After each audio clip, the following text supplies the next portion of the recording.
ఓ నర్సక్క ఇక రా ఒకసారి. ఈ ముసలోనికి ఏడకండదు ఊక పిలుస్తాడు. చెప్పు ఏందో పిలిచినావు?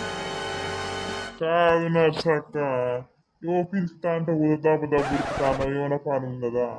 ఈ పింఛన్ పాడగాని ఇంకా పింఛన్ లేదు, ఎప్పుడు పడుతుందట మరి?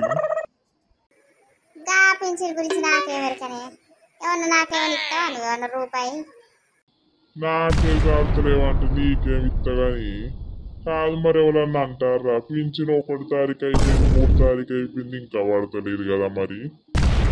ఈ ముసలోనికి పడ్డది అడుగుదాం ఆగు. ఏంది ఏమో బాగానే మాట్లాడుకుంటారు దేని గురించి. ఏం లేదు అచ్చయ్య, నీకట పింఛనట పడ్డదా? ఈ ముసలోడు పింఛన్ గురించి ఆగమైతాండు. మరి నేనేమన్నాదా? నా అందరు పడ్డట్టు నాకు పడుతుంది, నాకు ఇంకా పడలేదు, నేను కూడా పింఛన్ గురించే చూస్తానా. పడలేదట ఆయనకు కూడా, అందరికి ఒకసారి పడుతుంది. ఏం ఆగం కాక పింఛన్ గురించి. ఆగమేముంది ఆగం, ఇంట్లో పప్పు లేదు ఉప్పు లేదు తెచ్చుకోవద్దని. ఓ నర్సక్క ఎడబోయినావు అప్పడుతుంది నీ గురించి ఎత్తుకుతానా. నీ మొగడ చడ ఒర్రే దొరుకుతాను, నువ్వు గిడేమో ముచ్చట పెడతావు ముసలతోటి. ఓ అబ్బో ఇంట్లో పీనిగల్లా వచ్చిందా అనే ఏమన్నా తాగొచ్చిందా? ఏడవైనవే ముండా అంటాడు వాడు, నాకు గండ ఉన్నది వాతో. నాకు నీ గురించి మా ఇంటికి వచ్చిండు నర్సక్క, మరి మా ఇంటికి అయితే రాలేదు అని నేనన్నా.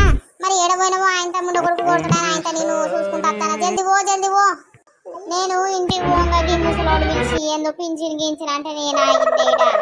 ఏ పోతా ఇక ఆడేది ఏం కొడతాడు, ఎట్లా ఏం చెప్తాడు నన్ను ఇప్పుడు. ఏమన్నాడు పో, నేను చెప్తా పో, కళ్యాణికి నేను చెప్తా పో. నేనే ఆగమన్నా, నేనే పింఛన్ గురించి అడిగినా బుజ్జవనా అని. చెప్పినవుతి వేరే ముఖం పెట్టుకొని ఏమో నన్ను పోయేదాన్ని ఆపి ఈడ ఇప్పుడు నాకు తిట్టు పడతాయి.